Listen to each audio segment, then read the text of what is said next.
요번에 그 대법관들이 싹 바뀌어요. 대법관들이 무려 3분이나 바뀌어요. 그렇기 때문에 이러이러한 분들이 이제 대법원을 맡아서 대법관 역할을 하실 것이다. 소개를 시켜 드리는 게 맞겠다는 생각이 들었던 것이 왜 그러느냐? 지금 이분들이 그 대법관으로 임명이 되면 어떻게 된다? 이 사람들이 결국은 재판을 하는 거예요. 뭐 온갖 종류의 뭐 대법관들이 재판하는 거는 뭐 지극히 당연한 거지. 그런데 어떤 재판을 갖다가 하느냐? 이재명 재판하는 거예요. 지금 제가 지난번에도 어제인가도 말씀드렸잖아요. 이재명 대표 재판이 판결이 1심이 공직선거법이 1월 한 10월 정도에 늦어도 10월까지 나올 것 같고 위증교사도 제가 봤을 때 10월까지 나와야 돼요. 그거는 판사가 쪽팔리지도 않나? 이런 걸 가지고 뭐 1년을 갖다 끌어? 말도 안 되지. 그러니까 그 염치가 있다라고 하면 그 위증교사 공직선거법 이거는 나와도 벌써 나와야 된다. 그러면 이 재판들은 어떻게 되겠습니까? 이 재판들은 항소심 가겠죠. 항소심 간 다음에 얼마나 걸릴까요? 또 한 1년 걸릴까요?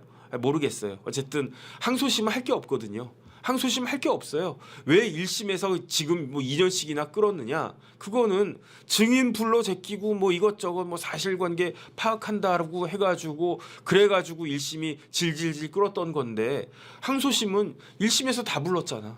1심에서 다 불렀으니까 항소심에서 뭐 더 부를 사람이 있습니까? 그래가지고 제가 어제 말씀드렸다시피 이재명 대표의 허위사실 공표죄 항소심이 며칠 만에 끝났다? 100일 만에 끝났어요. 3개월하고 딱 열흘 더 걸렸어요. 그 경기도지사 관련한 지난번 허위사실 공표죄는 그런 거예요. 그 사건이 지금 사건보다 더 복잡하냐? 더 복잡해요. 덜 복잡한 게 아니에요. 이번 사건은 2개밖에 안 되고 누가 봐도 명백해요. 지난번 건은 4개가 됐어요. 혐의가.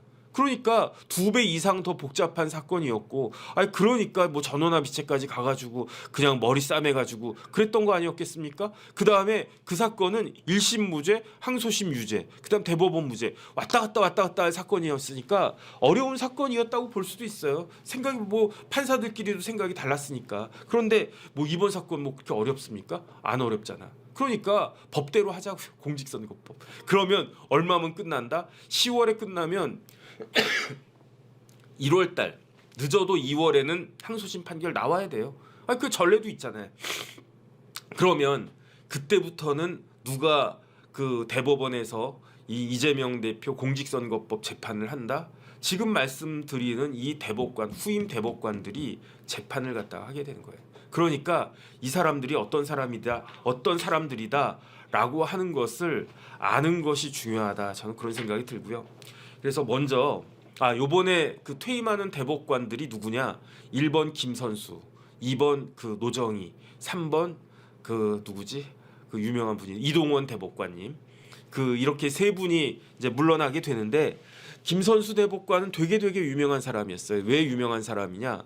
저희랑 저희 때 이제 저희 그 아마 학생 운동권이었을 거예요. 그러다가 그 사법시험을 갖다 딱 봤는데 근데 수석 합격을 했단 말이에요. 근데 수석 합격을 했는데도 불구하고 판사나 검사나 이런 거 안 하고 그냥 변호사 해가지고 노동법으로만 어떻게 보면은 뭐 민변의 신화 같은 존재라고 할 수도 있겠죠. 민변의 어쨌든 그런 그 김선수 변호사가 민변의 대부 같은 김선수 변호사가 대법관으로 딱 지명이 된 걸 딱 보고 야, 법조계에서는 세상이 바뀌었구나 그랬어요. 야, 문재인 대통령이 김선수 대법관을 근데 왜 타이틀이 있지 않습니까? 사법시험 수석했다라고 하는. 그러니까 뭐 사람들이 말은 못했는데 야, 세상이 바뀌었구나. 그런데 벌써 그 기간이 6년이 지나갔다는 이야기예요. 그 다음에 이제 노정희 대법관 뭐 그냥 뭐 이래저래 뭐 소쿠리 선거 뭐 어쨌든 진보적인 성향이 있다라고 했던 분이고, 그 다음에 이제 이동원 대법관은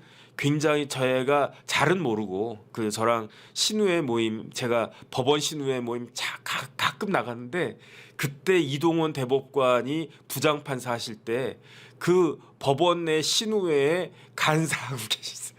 총무 역할하고 계셨어요.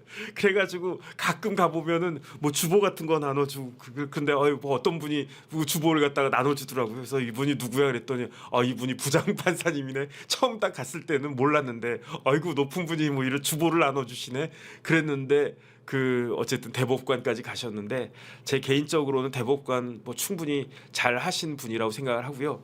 굉장히 인품이나 뭐나 저는 되게 존경하는 분이고, 근데 이렇게 세 분이 이제 물러나는 거고, 지금부터 이제 임명되는 대법관들은 사실은 저보다 조금씩 어려요. 이제 제 나이가 벌써 이렇게 딱 나이가 됐어. 그래가지고 지난번에 이제 엄상필 대법관도 저보다 대학으로 치면 한 학번 미치고, 물론 연수원 기수는 저보다 한참 높습니다. 제가 늦게 돼가지고. 그런데 어쨌든 먼저 말씀을 드리면은 박영재 부장판사 제가 말씀을 드릴게요. 박영재 부장판사가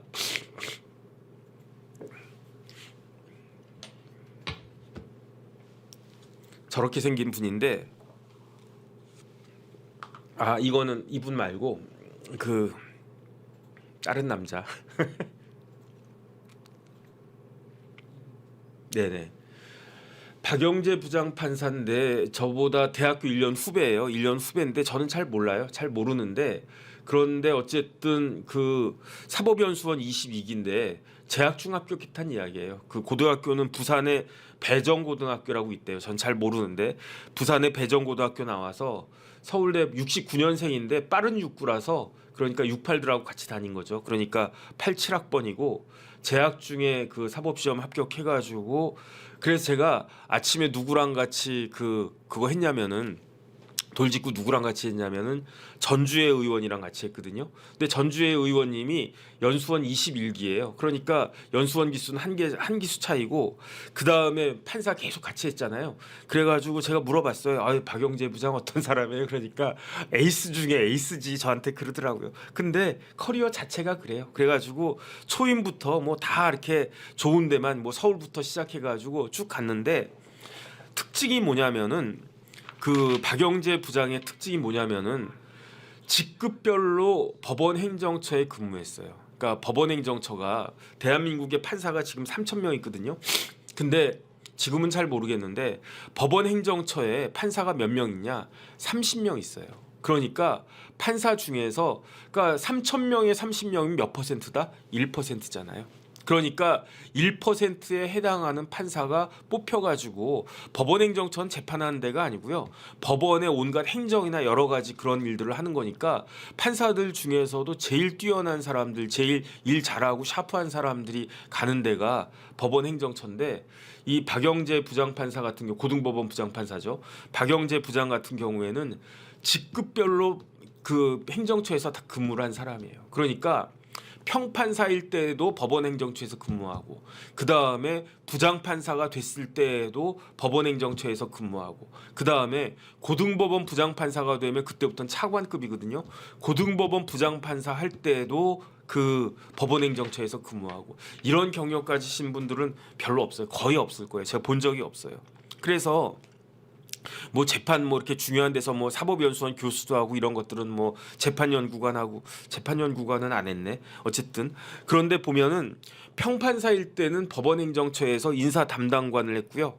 그 다음에 이제 부장판사 할 때에는 법원행정처에서 기획총괄 심의관을 한 거예요. 그러니까 실무적인 총책임자 역할을 갖다가 했던 거고, 그 다음에 이제 고등법원 부장판사로 승진했을 때에는 법원행정처에 기조실장을 한 거예요. 그러니까 어떤 조직이든지 간에 뭐 예컨대 뭐 국방부에도 기조실장 하면 뭐 웬만한 일을 다 하는 거 아니겠습니까? 그 다음에 또 뭐 기재부에 기조실장 있나?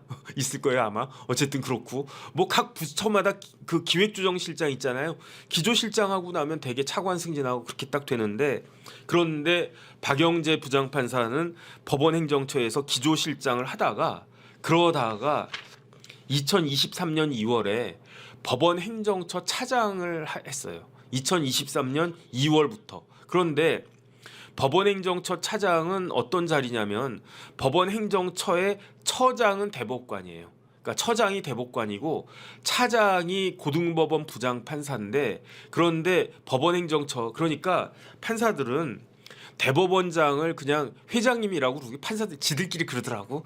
그 뭐야 대법원장을 회장님이라고 자기들끼리는 부르고 그 다음에 법원행정처의 처장을 부회장이라고 그러더라고요. 부회장이라고. 그만큼 그 파워가 법원행정처 처장은 그 재판 안 합니다. 재판 안 하는데 어쨌든 법원과 관련된 인사부터 시작해가지고 모든 것들을 실질적으로 결정하고 집행하는 역할을 하는 사람이 법원행정처 처장이고요.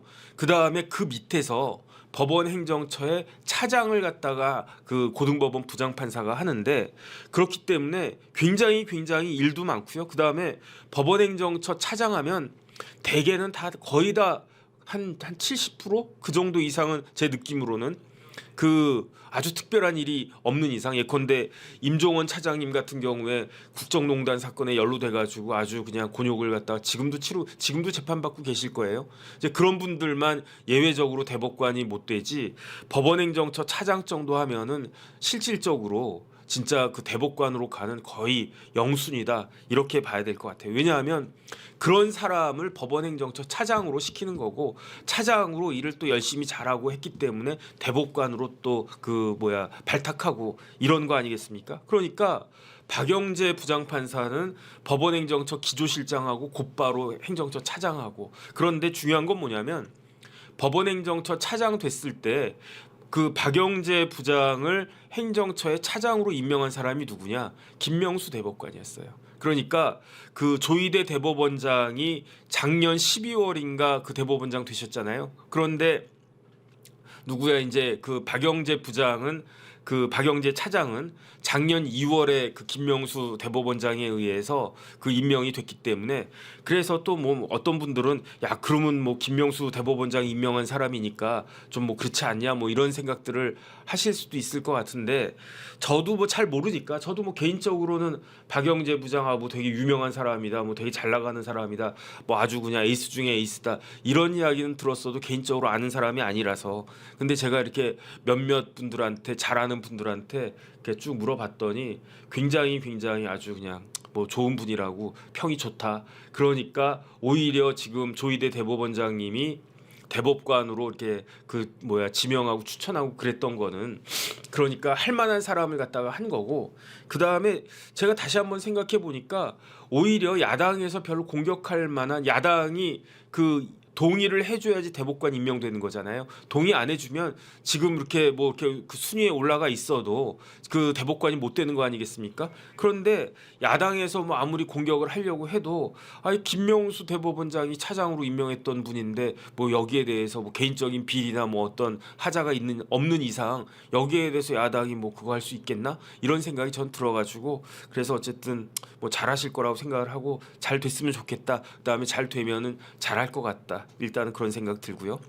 그다음 이제 두 번째가 노경필 부장판사인데 조금 전에 저분도 서울대 법대를 나왔어요. 저분도 서울대 법대를 나왔는데 64년생인데 83학번인가 그러겠죠? 64년생이니까 그 광주고등학교를 나왔어요. 그 호남 분이시고 광주고등학교 나오고 서울대 법대에서 학사 석사를 했는데 사법시험은 늦게 됐어요. 사법시험은 아까 그 박영재 부장판사 그냥 후보라고 할게요. 뭐 부장판사라고 하기 그러니까 박영재 후보자는 재학 중에 4학년 때 시험에 됐는데 노경필 후보자는 거의 한 30살 정도의 시험이 된 거예요. 그러니까 시험이 조금 많이 늦은 거죠.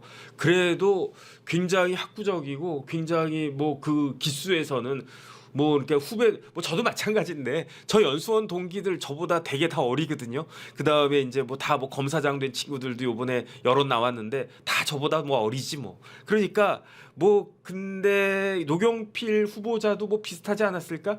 그런데 그 노경필 후보자는 연수원에서도 굉장히 성적도 아주 탑 중에 탑이었고요.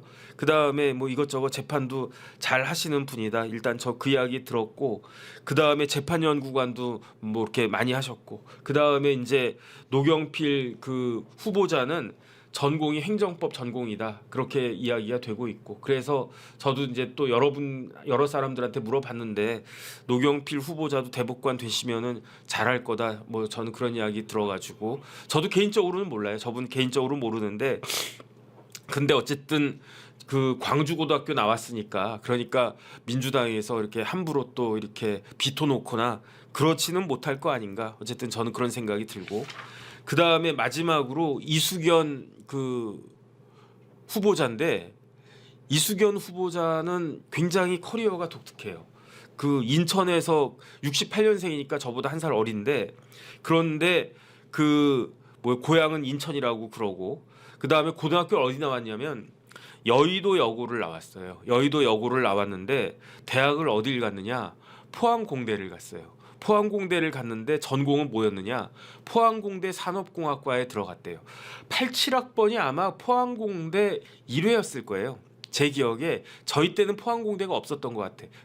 저희 다음 때부터 포항공대가 포철에서 포스코에서 엄청나게 투자해가지고 야 포항공대 갈만하다, 뭐 한번 도전해볼 만하다 그런 이야기 들었던 것 같은데 어쨌든 그 포항공대 아마 1회로 들어간 거 아닌가 생각이 되는데 그때 그냥 들어간 게 아니고 이수견 후보자는 포항공대를 전체 수석으로 들어갔대요. 그래가지고 포항공대 전체 수석으로 들어갔고 근데 아유 뭐 공대 공부하다가 적성이 안 맞는다 그러면서 다시 때려치고 법대 가가지고 사법시험 본 게 아니고 그 이수견 후보자는 포항공대를 산업공학과를 졸업하고 그 다음에 이제 그 포항공대 졸업하면 어디 들어갑니까? 포철 들어간 거예요. 그래서 포스코에 입사해가지고 이렇게 잘 다니다가 그러다가 90년대에 무슨 일이 있었냐, 어떤 사건이 있었냐, 강경대 사건이 있었잖아요. 그 강경대 사건이 있었는데 그 강경대 사건이 있어가지고 거기에 그때 이수견 후보자도 뭐 20대 한 중반 정도 됐겠죠. 그때 가두 시위를 했는데 그게 발각이 됐는지 어째 문제가 돼가지고 포철에서 포스코에서 해고당했대요. 그래가지고 해고당했는데 아 내가 이거 가지고 해고당해야 되냐 억울하다 해가지고 포스코를 상대로 해가지고 해고 무효 확인 소송을 제기를 했는데 독학으로 변호사 선임하지 않고 자기 혼자 스스로 이렇게 그 뭐야 포스코라고 하는 포항제철이라고 하는 어마어마한 대기업을 상대로 해가지고 20대 중반의 여성 뭐라 그럴까 뭐 말단 뭐 그런 사원이 그 뭐야 포스코 상대로 해가지고 소송을 제기했는데 대법원까지 가가지고 승소를 했대요. 근데 어쨌든 뭐 잘렸는데 다시 그 해고무효 확인 소송에서 이겼으니까 복직할 수는 있었겠는데 그 법 공부하다 보니까 이게 내 전공에 맞나 뭐 이걸 해야 되나 해가지고 이수견 후보자는 그래가지고 그 포스코에 복직하지 않고 뭐를 했느냐? 고대 법대에 학사 편입했어요. 그러니까 저도 편입했는데 고대 법대 학사 편입해가지고 학사 편입하자마자 그 고대 법대 들어가가지고 사법시험 보자마자 금방 붙은 것 같아요. 왜냐하면 이게 이제 사법연수원 26기니까 원래 정식으로 그러니까 이수견 후보자하고 박영재 후보자하고 나이가 같거든요. 학번이 같거든요. 둘 다 87학번이거든요. 그런데 박영재 후보자는 22기고 이수견 후보자는 26기니까 연수원 기수는 4기수가 차이가 나는데 대신에 이수견 후보자는 뭐 했습니까? 공대 다 졸업하고 포스코 다니다가 그러다가 뭐 소송하면서 고대법대 편입해가지고 시험 공부한 지 뭐 한 2, 3년? 최소한 아무리 길게 잡아도 3년, 짧게 잡으면 한 2년 정도에 그냥 뚝딱뚝딱 뭐 어쨌든 포항공대 전체 수석으로 들어갔다니까. 그러니까 아주 대단한 그러한 사람인 것 같다. 그래서 저분은 뭐 대법관 안 돼도 뭐 다른 거 했어도 뭔가 하지 않았을까 하는 그런 생각이 들고요. 그래서 이제 고대에서 박사도 받았는데 어떤 박사를 받았느냐? 정보보호대학원에서 박사를 받았는데 그게 법학 박사가 아니고요. 공학 박사래요. 이거 대단하지 않습니까? 아니 뭐 공대 출신이니까 공학 박사 받아도 되지. 근데 사실은 저도요 공대에 박사 과정 다니다가 그 때려치웠어요. 그래서 제가 학사, 석사, 박사가 그 학번이 2개씩 있지 않습니까? 그 뭐야 학사는 법대하고 서울대 서양사학과, 석사도 똑같이 법학하고 그 다음에 이제 서양사학과, 그 다음에 박사도 학번이 2개가 있는데 하나는 그 서울대 법대 그 공정거래법 전공에서 수료까지 한 거고 그거는 논문을 안 써서 그렇지. 또 하나는 제가 한양대 건축공학과 박사과정 조금 다니다가 뭐 한 1년인가 얼마 다니다가 지금 그 때려쳐가지고 돈 안 내서 미등록 제적 딱 된 그런 상태인데 어쨌든 근데 이수견 후보자는 공학 박사님이신 것 같아요.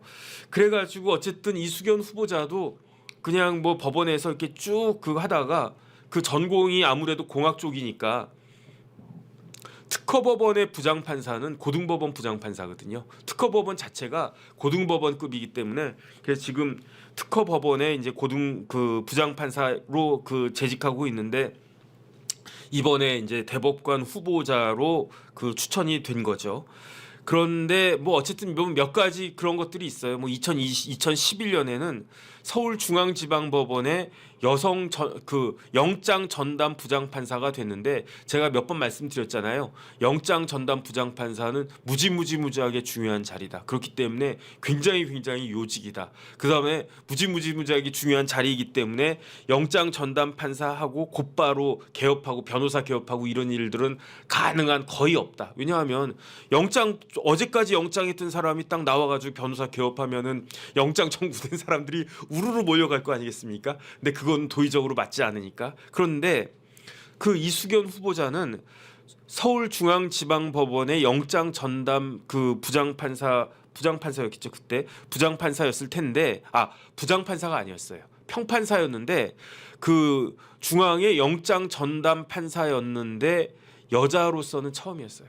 그러니까 여자 판사로서는 처음이었어요. 그 뒤에는 지금 뭐 계속 그 영장 그 판사 중에 부장도 있고 부장이 아닌 사람도 있고 한데 그 판사들 중에 여자 판사들이 이제는 꽤 많이 나와요. 그냥 뭐 지난번에 뭐 누구도 나오고 쭉 나왔는데 어쨌든 최초로 중앙지방법원에 영장 전담 판사를 했던 사람은 이수견 그 후보자이다. 영장이 얼마나 중요한지 우리가 그 뼈저리게 느끼지 않았습니까?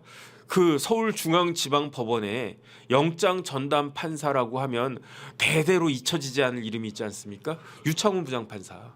만약에 유창훈 부장판사가 그때 영장 발부를 했으면 우리나라 이렇게 되지 않았습니다. 그러니까 영장 전담 부장판사가 영장 전담 재판부가 얼마나 중요한지 아시겠죠? 그 자리를 이수견 후보자가 그 2011년에 여성으로서는 최초로 한 그 것이다. 일단 그런 생각이 들고요.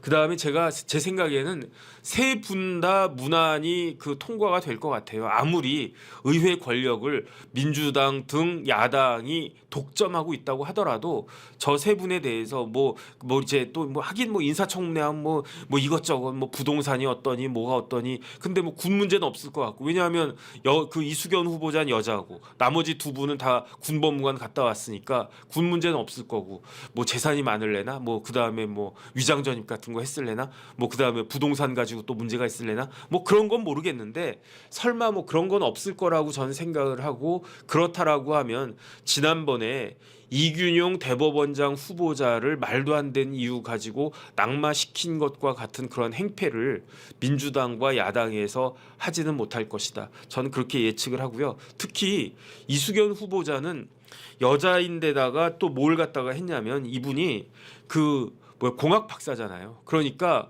법원에 그 전산 시스템을 갖다가 만드는데 굉장히 큰 역할을 했대요. 그래서 여러 가지로 상징성이 있고 또 독특한 그런 측면이 있기 때문에 다른 분은 몰라도 이수견 후보자는 대법관 되는 거 확실할 것 같고 그 다음에 박영재 부장 후보자도 워낙 유명하고 워낙 잘한다, 워낙 뛰어나다 이런 말씀 들었던 분이니까 큰 문제 없을 것 같고 노경필 후보자도 굉장히 생각도 깊고 행정법에 있어서는 최고 대가다 이런 이야기 듣는 데다가 또 출신도 광주고등학교 그러니까 될 거고 마지막으로 한 가지만 말씀드리고 마치겠습니다. 누구죠? 조국 재판을 주심이 누구였느냐? 노정희 대법관이었어요. 근데 노정희 대법관이 그냥 본인의 뜻이었는지 아니면 사정이 그랬는지 어찌 됐든지 간에 조국 재판이 3월달 제가 찾아봤더니 4월달까지 서면이 다 나갔어요. 이미 3월달에 검사가 상고 이유서 냈고 4월에 조국 재판 관련해 가지고 변호인이 6군데예요. 6군데. 아니 돈도 많잖아. 뭐 53억인가? 그러니까 뭐 중요한 사건이니까 뭐 누가 봐도 뻔한 사건인데 그럼에도 불구하고 아주 유명한 변호사들을 6군데나 선임을 갖다가 했어요. 그런데 그 6군데의 변호사 그다음에 법무법인이 다 상고유서를 다 냈어요. 그 언제? 4월까지. 그러면 5월, 6월 2달 지나갔잖아요. 이제 벌써 7월이니까. 그러면 판결을 갖다가 빨리 해줘야 되는 거 아닌가? 저는 그런 생각이 드는데 제가 만약에 노정희 대법관이라고 하면 나 퇴임하기 전에 후임자한테 이거 맡기느니 내가 빨리 그 처리하고 나가겠다라고 하는 게 그게 도의적으로 맞는 거 아닌가? 저는 어쨌든 그런 생각을 하는데 혹시나 하고 기대를 했는데 에이 역시나 뭐 그랬겠지. 그러면 제가 봤을 때 이게 대법원의 3부에서 하고 있는 건데 계속 3부 사건으로 남아 있겠죠. 그런데 그 3부에 구성원이 바뀌겠죠. 근데 어느 분이 여기 들어갈 것인가? 왜냐하면 우리나라 대법관은 몇 명이냐? 13명이에요. 우리나라에 대법원장 1분, 대법관 13명. 그럼 14명이 되지 않습니까? 그러니까 헷갈리지 않게 대법원장 1분 계시고 대법관이 13인데 그중에 법원행정처장은 재판을 안 한다고 그랬잖아요. 그러니까 대법관 재판하는 대법관 12명이라는 이야기예요. 그 12개의 재판부를 대법관을 3개 팀으로 쪼개 가지고 한 팀에 4명씩 1부, 2부, 3부로 이렇게 만든 거예요. 대법원에 1부가 있고 2부가 있고 3부가 있고 각 부에는 4명의 대법관이 있는 것이다. 그런데 이번에 대법관들이 1부, 2부, 3부에서 1명씩 빠져나가는 것 같아요. 그러니까 거기에 새로운 대법관들이 이제 임명이 되면 착착착 들어간다.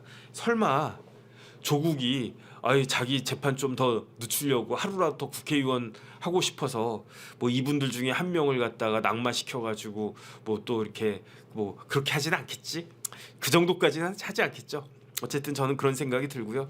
그래서 제가 말씀드린 것처럼 우리나라가 참 위기란 생각이 들어요. 왜냐하면 각자가 자기 위치에 있었던 사람들이 자기가 그 위치에 있었다라고 한 것을 망각하고 있는 것이 아닌가. 그 다음에 그 위치에 있는 사람이 자기가 뭘 해야 되는지를 모르고 있는 것이 아닌가. 일부러 방기하고 있는 것이 아닌가. 판사는 판사답게, 검사는 검사답게, 그 다음에 국회의원은 국회의원답게, 장관은 장관답게 마찬가지 아니겠습니까? 이렇게 돼야지 아버지는 아버지답고 신하는 신하답고 그 다음에 임금은 임금답고 자식은 자식답고 그런 사회가 제대로 된 사회가 아닌가. 전 다시 한번 그 생각을 갖다 하는데요. 요번에 임명되실 거라고 제가 확신하는 이 세 분은 대법관 되셔가지고 자기 본인의 역할을 갖다가 잘 해주시길 바라고요. 그 다음에 이분들 대법관 되기 직전에 대법관 된 사람이 누구냐? 엄상필 대법관이거든요. 그런데 엄상필 대법관이 취임할 때 뭐라고 그랬느냐? 이 세 사람도 취임할 때 취임사 나올 거예요. 그러면 이제 또 신문 같은 데 쭉 나올 거고 그럼 제가 또 유심히 볼 거예요. 그런데 엄상필 대법관 뭐라고 이야기했느냐? 법원의 역할이 되게 중요하다고 그랬어요. 그러니까 법원의 역할이 되게 중요하고 재판이라고 하는 게 무지하게 중요한 거다. 그러니까 법관들은 뭐 소신을 갖고 열심히 해야 된다. 그런데 중요한 거는 정확한 판결을 하는 것도 중요하지만 신속한 재판 중요하다고 그랬단 말이에요. 조희대 대법원장님도 그러셨단 말이죠. 그런데 우리가 국민들이 체감할 수 있게끔 대법원장 바뀌니까 이제 좀 뭐 재판이나 이렇게 중요한 사건들이 빠릿빠릿하게 처리가 되네. 이제 법원이 제대로 이제 돌아가는 것 같네. 이제 우리 사회에서 정의가 이제 막 바로 서고 있는 것 같네. 이런 느낌이 들어야 되지 않겠습니까? 그런데 뭐 어쨌든 뭐 이런저런 제가 모르는 한계가 있을 수도 있겠죠. 뭐 제가 뭐 알겠습니까? 근데 어쨌든 세 분의 대법관이 지금 퇴임하는 세 분의 대법관보다 훨씬 더 낫다라고 하는 그런 평가를 받으실 수 있기를 갖다가 바라고요. 어쨌든 오늘은 요 정도로 제가 정리하도록 하고 그래도 또 오늘도 이렇게 또 잘 들어주셔가지고 다시 한번 감사의 말씀 드리도록 하겠습니다.